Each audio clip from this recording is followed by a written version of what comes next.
दुर्ग जिले के सुपेला थाना क्षेत्र में घरेलू कामकाज करने वाली करीब 13 महिलाओं को लोन दिलाने का झांसा देकर ठगने का मामला सामने आया है। ये ठगी उसी मोहल्ले की रहने वाली एक महिला ने की है जो पहले से महिलाओं को जानती थी। आरोपी महिला ने अलग अलग योजनाओं के नाम पर महिलाओं को लोन दिलवाया और फिर रकम निकलवाकर खुद फरार हो गई। पूर्णिमा चौहान की शिकायत पर सुपेला पुलिस ने नेमा गोस्वामी के खिलाफ मामला दर्ज कर जांच शुरू की है। पीड़ित महिलाओं ने बताया कि नेमा ने जनवरी 2024 से फरवरी 2025 के बीच उन्हें भरोसे में लेकर 2 से 5 बैंकों से लोन दिलवाए। आरोप है कि लोन की राशि खातों में आते ही उसने अलग अलग बहाने बनाकर रुपए निकलवा लिए। कभी बेटी की तबीयत खराब होने, कभी बच्चे के पेट में चोट लगने जैसे भावनात्मक बहाने बनाकर उसने करीब 15 लाख रुपए की ठगी की। एक महिला है नीमा गोस्वामी करके, वो मेरे से धोखाधड़ी करी है, झूठ बोल के मेरे से पैसा लोन निकलवाई है और लेके भाग गई। एक जगह का है 1.5 लाख का, एक जगह का 60,000 का। क्या बोल के आपसे?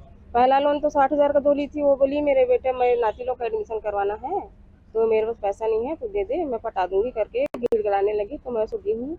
और दूसरा लोन बोली 1.5 लाख का जो है, वो बोली मेरी बेटी की शादी है, योगिता गोस्वामी करके है उसकी बेटी का नाम, उसके यहाँ शादी है और मेरे को लोन भी नहीं मिल रहा है। तो बहुत हाथ पर जोड़ी गिड़गिड़ाई, तब जाके मैंने उसको 1.5 लाख का भी लोन निकाल के दिया है, जो कि ब्याज मिला के और उससे और भी ज्यादा है, 2 लाख का शायद हो सकता है। ठगी की शिकार महिलाओं में कस्तूरी टांडी, लक्ष्मी तिवारी, बेनबाई, रेखा टांडी, सावित्री टंडन, चंद्रकला सिंह, स्वाति, जयवंत नागवंशी और शमीम बानो समेत अन्य महिलाएं शामिल हैं। सावित्री टंडन ने बताया कि 5 अलग अलग बैंकों से नेमा ने उनके नाम पर 1,80,000 रुपए लोन लिया। उन्होंने बताया कि उनके नाम पर 3 बैंकों से कुल 1,75,000 का लोन दिलाया गया, जिसकी पूरी रकम नेमा ने ले ली। बीमार हूँ करके ठग ठग के पैसा ले लिया सर। और मेरा लड़की का तबीयत ठीक नहीं है, बच्चा होने वाला है, पैर फूल गया है, ऐसे करके मेरे को ठग के पैसा 3 लोन दिया। फिर उसके बाद 2 लोन और मांगा मेरे से।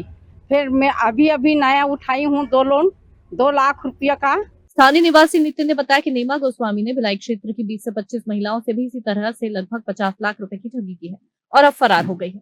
पीड़ित महिला और उनके परिजनों ने मांग की है कि नेमा गोस्वामी को जल्द गिरफ्तार किया जाए और उनकी मेहनत की कमाई वापस दिलाई जाए। ठगी का एक मामला बहुत बड़ा जो कम से कम 20-22 लोगों के साथ हुआ है और ये मामला है वार्ड 5 रेशनी आवास का।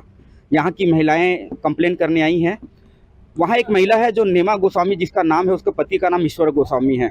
इन्होंने जो घर में बैठा के ग्रुप लोन जो प्राइवेट चलाते हैं उसके माध्यम से इन 12, 22, 23 जो महिलाएं हैं उन लोगों को इन्होंने ठगा।